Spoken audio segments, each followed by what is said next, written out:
এই দুনিয়ার পুরো জীবনটা এটা হচ্ছে লালসাময় একটা জীবন, লোভ, মরিচিকা, মায়াজাল। এই মায়াজালে আমরা আটকে আছি, ফলে মৃত্যুর কথা আমরা ভুলে গিয়েছি। পাগলের মতো ছুটছি, আরো টাকা লাগবে, আরো খ্যাতি লাগবে, আরো যশ লাগবে, আরো দাপট লাগবে আমার। এত টাকা দিয়ে কি হবে? এত সম্পদ দিয়ে কি হবে? এত ব্যস্ততা দিয়ে কি হবে তোমার? স্টপ, থামুন, অনেক হয়েছে, আন্না, থামুন। Take a rest, take a breath, and think about death. Think that you have to go back to your Lord. একটু বসেন না, একটু ভাবেন যে আমাকে চলে যেতে হবে, চলে যেতে হবে। এই কোলাহল, এই ব্যস্ততা, এগুলো থাকবে, থাকবো না আমি। সাইয়েদনা ওমর ফারুক বলেছেন, মুতু ক্বাবলা আন তামুতু, মরার আগে একবার মরো। হাসিবু ক্বাবলা আন তুহাসাবু আলাইকুম, তোমার হিসাব নেওয়ার আগে তুমি একবার নিজের হিসাবটা করো না। কাগজ বের করে একটু লিখো না, কি কি ভালো কাজ করছিলা, যেগুলো দিয়ে নাজাতের ওসিলা হতে পারে। 1 2 3, আর কি কি আকাম কুকাম করছো দেখো না, লিখে দেখো তোমার অবস্থাটা কি। মরার আগে একবার মরো। মরার আগে খাটের মধ্যে শুয়ে শটান করে চোখ বন্ধ করে একবার মরার ভান করে দেখেন কেমন লাগে। চোখটা বন্ধ করেন আর ভাবেন আপনি নাই, কি কি হতে পারে ভাবেন। আপনার ছেলে মেয়েরা কান্না জুড়ে দিবে, আপনার প্রাণের স্ত্রী বিলাপ শুরু করে দিবে, বন্ধু বান্ধবের চিৎকার আর মাতম, স্থানীয় এলাকার মসজিদে ঘোষণা, অমুক এলাকার নিবাসী, অমুক ভাই, অমুকের ছেলে অমুক দুনিয়ায় নাই। সব আত্মীয়রা চলে আসবে, ফেসবুকে স্ট্যাটাস দেয়া হবে, সবাই সবাইকে জানাবে বিকাল 4টায় অমুক হাই স্কুল ময়দানে আপনার জানাজা। ছুটে আসবে, সবাই ছুটে আসবে আপনাকে শেষ বিদায় দিতে, গুড বাই জানানোর জন্য, আল ওয়াদা, বিদায় জানাতে আসবে সবাই। 4 তাকবীর দিয়ে আপনার জানাজা হবে, অশ্রুসিক্ত জানাজায় আপনার বিদায় হবে। কাঠের খাটিয়ার মধ্যে করে কাঁধে তুলে আপনার কবরে নেওয়া হবে। আগে থেকে খুঁড়ে রাখা কবরটার মধ্যে আপনারে বিছিয়ে দেয়া হবে। বাঁশের কচি দিয়ে তার উপরে মাটির চাপা দিয়ে সব চলে যাবে। ভাবেন না একবার চোখ বন্ধ করে, this is the circle of life, this is the nature of life. এটা সবার হবে, আমার হবে, আপনার হবে। এত মায়া, এত ভালোবাসা কই যাবে? কেউ থাকবে না, সবাই আপনার অন্ধকার কবরে রেখে দিয়ে চলে আসবে। উপরে বাঁশের কঞ্চি, তার উপরে মাটির চাপা, অন্ধকার আর অন্ধকার। এই অন্ধকার যেন শেষ হতে চায় না, শুধুই অন্ধকার, ঠিক কিনা? এজন্য আমাদের চলে যেতে হবে। দাদা গেল, চাচা গেল, মামা গেল, আমাদেরকেও যেতে হবে, জোরে কোন ঠিক কিনা? একদিন মাটির ভেতরে হবে ঘর রে মন আমার, কেন বন্ধ দালান ঘর, প্রাণ পাখি উড়ে যাবে পিঞ্জর ছেড়ে।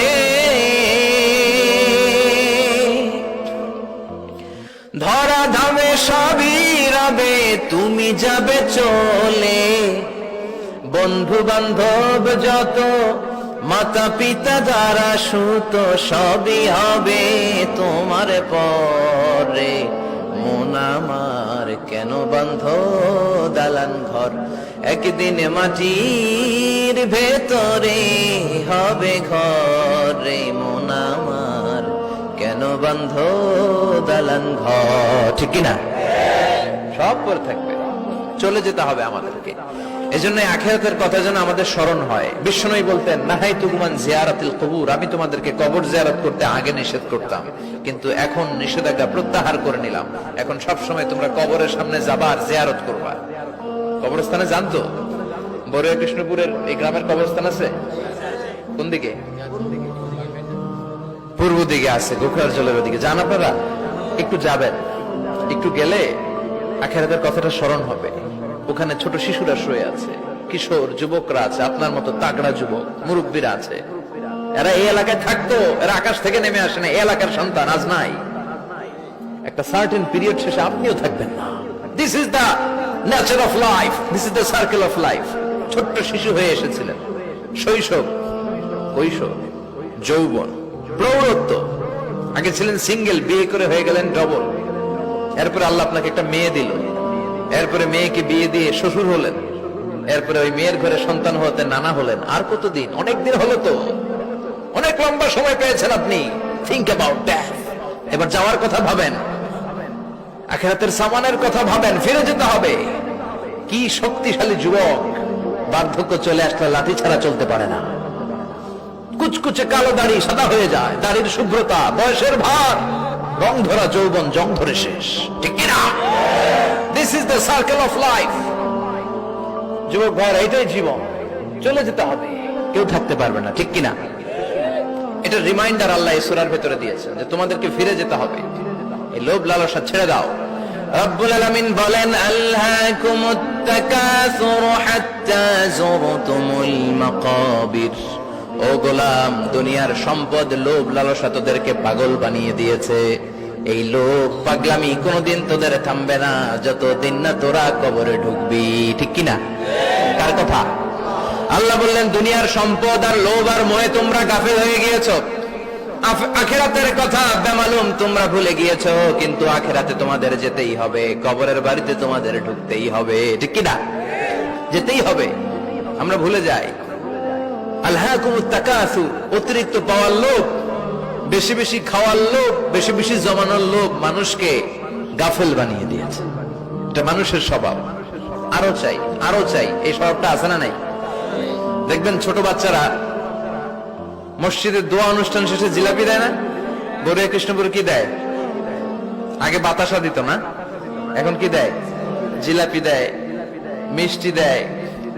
তো মসজিদের 2-3 গেট থেকে যদি দেয়, ছোট বাচ্চারা দেখবেন এদিক দিয়ে কয়েকটা নিয়ে আবার ওই গেটে লাইন ধরে। ওর হাত হলো ছোট হাত, ওর হাত ভর্তি জিলাপি, আর নেওয়ার জায়গা না, এরপর আরেক জায়গায় লাইন ধরছে, আরো লাগবে আরো লাগবে, এই আরো আরো আরো চাই, এই স্বভাবটাই মানুষকে কুড়ে কুড়ে শেষ করে দিয়েছে। এত লাগবে কেন তোমার? চাহিদার কোনো শেষ নাই, unlimited demand of human being. যার আছে বেশি তার চাই বেশি, যার সাইকেল আছে তার হুন্ডা চাই, হুন্ডা আছে তো প্রাইভেট কার চাই, প্রাইভেট কার আছে তো প্লেন চাই, প্লেন আছে তো হেলিকপ্টার চাই, হেলিকপ্টার আছে তো ওইটা চাই, ওইটা আছে তো সেটা চাই, ঠিক কিনা? এলাকার মেম্বার যে হয়েছে চেয়ারম্যান হতে চায়, আছে না নাই? চেয়ারম্যান সাহেব এমপি হতে চায়, আছে না নাই? এমপি সাহেব মন্ত্রী হতে চায়, আছে না নাই? মন্ত্রী সাহেব প্রধানমন্ত্রী হতে চায়, আছে না নাই? কিন্তু এই দেশে সুযোগ নাই। কথা কন, এই দেশে প্রধানমন্ত্রী সিলেক্টেড, 2-3 জনের বাইরে কেউ প্রধানমন্ত্রী হতে পারবি না, ঠিক কিনা? আমার এই জীবনে তো আমি 2-3 জনই দেখলাম। বেগম খালেদা জিয়া, মাননীয় প্রধানমন্ত্রী শেখ হাসিনার ছোট্টবেলা দেখেছি এরশাদকে, আমরা তখন ছোট। তো মানুষের চাহিদার কোনো শেষ নাই, যার আছে বেশি তার চাই বেশি। এজন্য বিষ্ণু বলেছেন, উনজুরু ইলা মান হুয়া আসফালা মিন, তোমার চেয়ে যে খারাপ আছে ওর দিকে তাকাও। ওয়ালা তানজুর মান হুয়া আ'লা মিন, তোমার চেয়ে যে ভালো আছে ওর দিকে তাকাও না, তোমার চেয়ে যে খারাপ অবস্থানে আছে ওর দিকে তাকাও। অনেকে নিজের অবস্থান নিয়ে সুখী না, এরকম আছে না নাই? আল্লাহ আমার এটা দিল না রে, ওইটা দিল না রে, পাইলাম না রে, কিচ্ছু হয় না, কি করবো জীবনে, হতাশ। আসলে আছে কিন্তু অনেক, কিন্তু শুকরিয়া নাই, টাকা, ঠিক কিনা? নিজের অবস্থান নিয়ে সুখী না, কিন্তু অনেক লোক আছে তারা আপনার অবস্থানে পৌঁছতে চায়। তাদের দিকে তাকিয়ে দেখেন, আপনি যে অবস্থানে আছেন এই অবস্থানে পৌঁছাটা অনেকের কাছে স্বপ্ন। তারা প্রতিনিয়ত সংগ্রাম আর স্ট্রাগল করে যাচ্ছে আপনার অবস্থানে পৌঁছতে, আর আপনি এটা নিয়ে সন্তুষ্ট না। শেখ সাদির নাম শুনেছেন? বালাগাল উলা কাশাফাত দুজা, এই কবিতাটার রচয়িতা, ইরানের বিখ্যাত এক কবি। উনি একবার আর্থিক সমস্যার মধ্যে দিয়ে সময় কাটাচ্ছেন, টাকা নাই, পয়সা নাই, পায়ে দেওয়ার মতো জুতা নাই। উনি খুব দুঃখ পেলেন, হায় রে, আমি ইরানের এত বড় কবি, আমার পায়ে দেওয়ার মতো জুতা নাই। দুঃখ ভরা মন নিয়ে রাস্তায় হাঁটতে বেরোলেন। হাঁটতে হাঁটতে হঠাৎ দেখলেন একটা লোক শুয়ে শুয়ে কাঁদছে, ওই লোকটার 2টা পাই নাই, পাই নাই। উনি সেজদায় পড়ে গেলেন, আল্লাহর কাছে ক্ষমা চাইলেন, আল্লাহ অনেক দিয়েছো, শুকর আলহামদুলিল্লাহ। এজন্য যেই পরিস্থিতিতেই থাকি না কেন আমরা কি পড়বো? জোরে বলেন, কি পড়বো? এজন্য আল কানাতু মিনাল ইসলাম, অল্পে তুষ্ট থাকার নাম হলো ইসলাম। সম্পদ লাগবে কিন্তু সম্পদের পাহাড় লাগবে না, ঠিক না? অল্প খান, অল্প পড়েন, অল্প জামান, অল্পের ভেতরে বরকত ঢুকাইয়া দিছে কে? দেখবেন যাদের সম্পদ অল্প তারা সুখী বেশি। জরিপে এটা দেখা গিয়েছে, অনেক সার্ভেতে এটা এসেছে, যারা সম্পদশালী এরা দুঃখী বেশি, এদের দুঃখ বেশি, টেনশন বেশি। খুব স্বাভাবিক, টাকা যার বেশি রোগ তার বেশি, টাকা যার বেশি টেনশন তার বেশি, টাকা যার বেশি ঘরে শান্তি তার কম, আছে না নাই? ঘরের ভেতরে অশান্তি, ছেলে কথা শোনে না, ছেলে টানে গাঞ্জা, মেয়ে করে পরকিয়া, আছে না নাই? স্ত্রী কথা শোনে না, ভালোবাসা নাই, ঘরটা জাহান্নামের টুকরা। রোগ বালাই, এক একটা হসপিটাল বিল পরিশোধ করতে মাসে 5 লাখ 10 লাখ, আছে না নাই? কিছু খেতে পারে না, ডাক্তার একেবারে ডায়েট মেনু বেঁধে দিয়েছে। ডায়েট, ভেরি ডায়েট মেনু, এটা এটা এটা এটা কিছুই খাবেন না, শুধু গরু খাবেন না, খাসি খাবেন না, চিংড়ি খাবেন না, খালি ঘাস খাবেন, ইচ্ছে মতো ঘাস খাবেন, মানে ঘাস জাতীয় যত আইটেম আছে সব খাবেন, শাক খাবেন, সবজি খাবেন, সালাদ খাবেন। গরু, চিংড়ি, মুরগি, গোশত, ইলিশ কিছু খেতে পারে না। তাহলে রোগ বেশি, খাওয়ার মজা নাই, ঘরে সাংসারিক শান্তি নাই, খালি বেড়াম আর বেড়া, ঠিক কিনা? কিন্তু সম্পদের পাহাড় গড়েছে।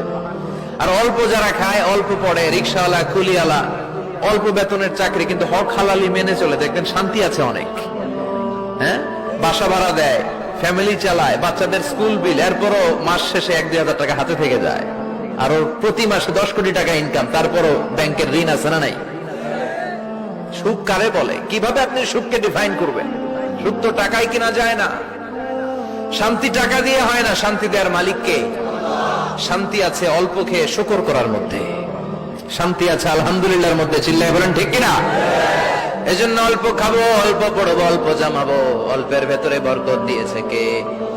দেখেন, ধনী ভাইরা খেতে পারে না, কিন্তু রিক্সাওয়ালার কি সমস্যা হয়? রিক্সাওয়ালারা সব খেতে পারে, কুলিওয়ালা, দিন মজুর, এরা একেবারে স্লিম সুঠাম দেহি, মেদহীন পেট, পেটে কোনো মেদ নাই, ভুড়ি নাই। আর কোটিপতিদের মেদ আছে না নাই? এত বড় বড় পেট, ঠিক কিনা?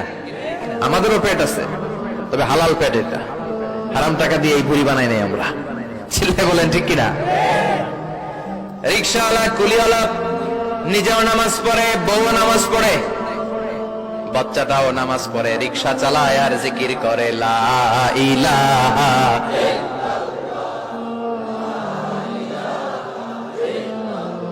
লা ইলাহা ইল্লাল্লাহু মুহাম্মাদুর রাসূলুল্লাহ সাল্লাল্লাহু